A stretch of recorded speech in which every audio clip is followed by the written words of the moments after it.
If you are an African, you really need to watch this. Africa is in trouble. Sub-Saharan Africa has been fundamental to the global prosperity of the advanced countries. And Africa had a role to play. It has a role as a raw material producer.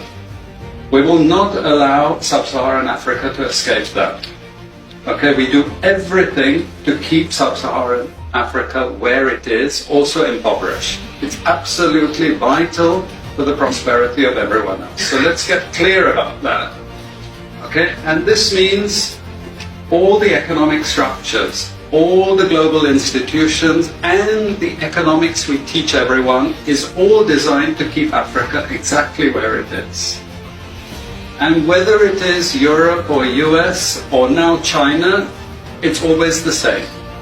We need Africa to be impoverished because we need those raw materials and we need them dirt cheap. Okay, so that's the message. It doesn't mean to say that there's nothing Africans can do. Of course there is. This is what it's about. Because if Africa does do something different, I assure you living standards of all those in Europe and North America and Asia is going to fall. Okay? And that is a big price to pay. I assure you that the West is not going to allow that without a big fight.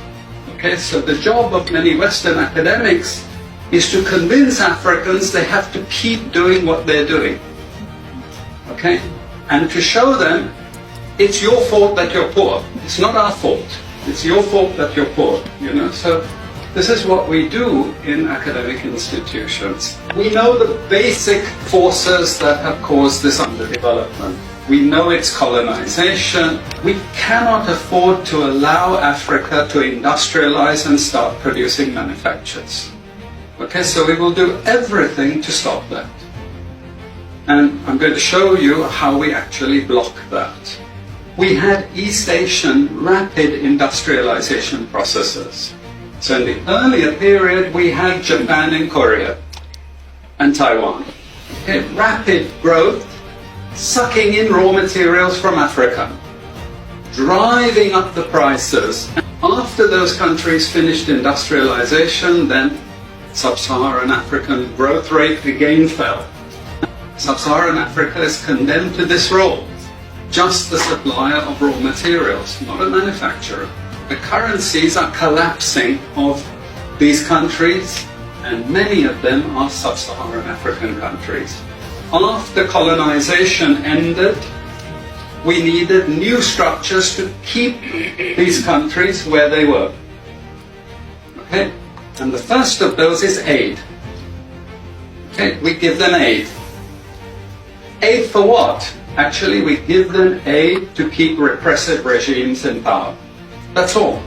All the hypocrisy about transparency and democracy and bullshit like that, it's all bullshit. But it would go to country after country offering loans. And if the president did not accept the loan, they were killed. It's just economics. It's economic warfare. The rich declare war on the poor. It happens everywhere. It happens in a country. The rich control the government. Of course they do. You really believe you have democracy? Come on. You know, I mean, grow up. Who has all the subsidies and income support? US, Europe. The largest budgets in the world for supporting their farmers are Europe and US. You see, we're keeping them dependent. We're keeping them on a string. This next round of the WTO is designed to block that.